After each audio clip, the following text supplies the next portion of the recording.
저는 콩팥 보는 의사고요. 신장내과 전문의 박정민입니다. 오늘 이제 어른들 콩팥 어느 수준인지 좀 아시는 기회가 됐으면 좋겠고, 검사를 안 받으셨으면 검사를 좀 받으셔서 내가 어느 수준의 콩팥을 갖고 있구나를 아시면 좋을 것 같아요.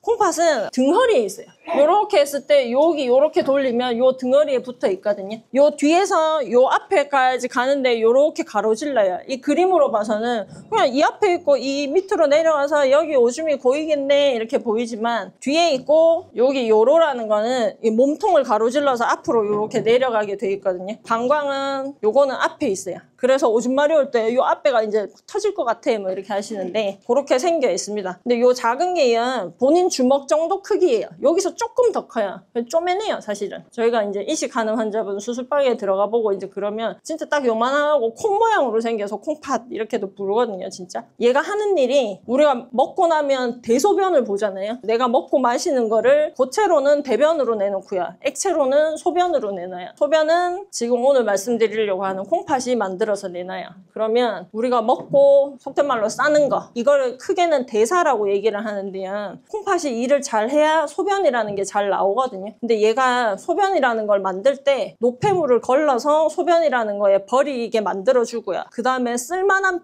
피에서 계속 남아있어야 될 거는 다시 걸러져서 피 속으로 다시 돌려주는 일을 해서, 그래서 노폐물을 버리는 일을 하게 되고요. 수박이나 물 많이 먹고 잔 날은 새벽에도 오줌 누러 가고 막 하잖아요. 내가 물을 많이 먹었으면 많이 내놓을 수 있게 하고, 땡빛에서 물도 밥도 못 먹고 하루 종일 일을 했다, 막 입도 말라 죽겠다 하는 날은 오줌도 잘 안 나와요. 나라는 물통에 물을 조절을 잘 해주려고 이 콩팥이 애를 쓰는 거거든요. 그래서 수분 조절이라고 얘기하는 거고, 전해질이라는 거는 우리가 뭘 먹으면 나트륨, 칼륨, 칼슘 뭐 이런 것들이 든 음식을 드시게 되는데, 나트륨은 요만큼 있으면 되고 칼륨도 요만큼 있으면 되는데 하는 거를 판단하는 게 콩팥이에요. 그래서 콩팥이 나빠지면 뭐 나트륨, 칼륨, 칼슘인 뭐 이런 것들이 막 변하게 돼서 콩팥이 나빠지면 이제 몸소 겪게도 되십니다. 그리고 콩팥이 이제 조혈 호르몬, 그래서야 혈액을 제조하는 호르몬을 콩팥이 내주거든요. 그래서 골수가 그냥 단순히 만드는 게 아니라 콩팥한테 지시를 받아요. 야, 피 만들어줘 이제 해서 만들게 되는데, 그러면 콩팥이 나빠지면 이제 빈혈이 생기거든요. 그래서 어지러워요, 기운 없어요도 이제 하실 수 있으세요. 그 다음에 제가 아까 전에 물통에 수압을 조절합니다 했잖아요. 얘가 기본적으로 이런 수분 조절을 하면서 내 몸의 혈압도 조절을 하고요, 혈압을 조절하는 호르몬도 내요. 적정한 혈압을 유지를 하게 해주는데, 그래서 콩팥이 나빠지면 고혈압도 생깁니다. 원래 나 고혈압 없었는데 당뇨만 있었는데 하시지만, 당뇨 때문에 이제 콩팥이 나빠지기 시작하면 고혈압도 따라오게 되거든요. 콩팥이 사실은 하는 일이 되게 섬세하고 많아요. 얘를 대신할 수 있는 방법이 혈액투석, 복막투석이라는 방법이 있긴 하지만 얘가 하는 것만큼은 못하거든요. 그래서 얘가 있는 동안에 잘 아껴서 쓰셔야 되고, 얘가 어느 정도 일하고 있는지, 지금 얼만큼 기능이 남았는지 이런 거를 알고 지내셔야 돼요. 얘가 몸의 하수 처리장, 콩팥은 정수기다 이렇게 얘기를 하거든요. 이제 쓰고 났는 피가 여기 쭉 들어와서 쭉 걸러지고요. 그 다음에 깨끗하게 걸러져서 나가는 거, 그럼 걸러져서 버릴 거는 요 사이에 노란색으로 표시된 요 요관을 통해서 소변이라는 거 안에 버려야 될 것들, 넘치는 나트륨, 칼륨, 칼슘인 뭐 이런 것들을 적절히 다 버려서 산기도 생기거든요. 피를 다 쓰고 나면 그런 것들을 다 섞어서 이제 소변으로 내려 보내주면 방광에 고여 있다가 어느 정도 차면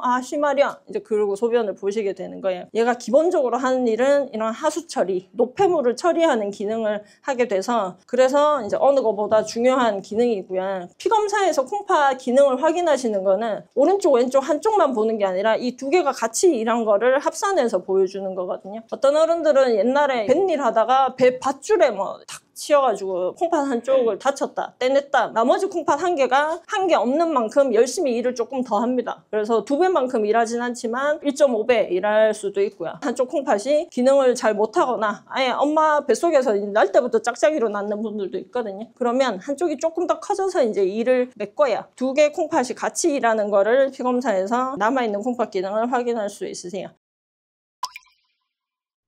콩팥은 등허리에 있어요. 이렇게 했을 때 여기 이렇게 돌리면 요 등허리에 붙어 있거든요. 요 뒤에서 요 앞에까지 가는데 이렇게 가로질러요. 여기 요로라는 거는 이 몸통을 가로질러서 앞으로 이렇게 내려가게 돼 있거든요. 방광은 요거는 앞에 있어요. 그래서 오줌 마려울 때 요 앞에가 이제 터질 것 같아 뭐 이렇게 하시는데 그렇게 생겨 있습니다. 콩팥이 일을 잘 해야 소변이라는 게 잘 나오거든요. 근데 얘가 소변이라는 걸 만들 때 노폐물을 걸러서 소변이라는 거에 버리게 만들어주고요. 그 다음에 쓸만한 피에서 계속 남아있어야 될 거는 다시 걸러져서 피 속으로 다시 돌려주는 일을 해서 그래서 노폐물을 버리는 일을 하게 되고요. 나라는 물통에 물을 조절을 잘 해주려고 이 콩팥이 애를 쓰는 거거든요. 그래서 수분 조절이라고 얘기하는 거고 전해질이라는 거는 우리가 뭘 먹으면 나트륨, 칼륨, 칼슘 뭐 이런 것들이 든 음식을 드시게 되는데 나트륨은 요만큼 있으면 되고 칼륨도 요만큼 있으면 되는데 하는 거를 판단하는 게 콩팥이에요. 그리고 콩팥이 이제 조혈 호르몬 그래서야 혈액을 제조하는 호르몬을 콩팥이 내주거든요. 그래서 골수가 그냥 단순히 만드는 게 아니라 콩팥한테 지시를 받아요. 피검사에서 콩팥 기능을 확인하시는 거는 오른쪽 왼쪽 한쪽만 보는 게 아니라 이 두 개가 같이 일한 거를 합산해서 보여주는 거거든요. 콩팥 한쪽을 다쳤다, 떼냈다. 나머지 콩팥 한 개가 한 개 없는 만큼 열심히 일을 조금 더 합니다. 그래서 2배만큼 일하진 않지만 1.5배 일할 수도 있고요. 그 다음에 뭐 어떤 이유로 또 콩팥 한쪽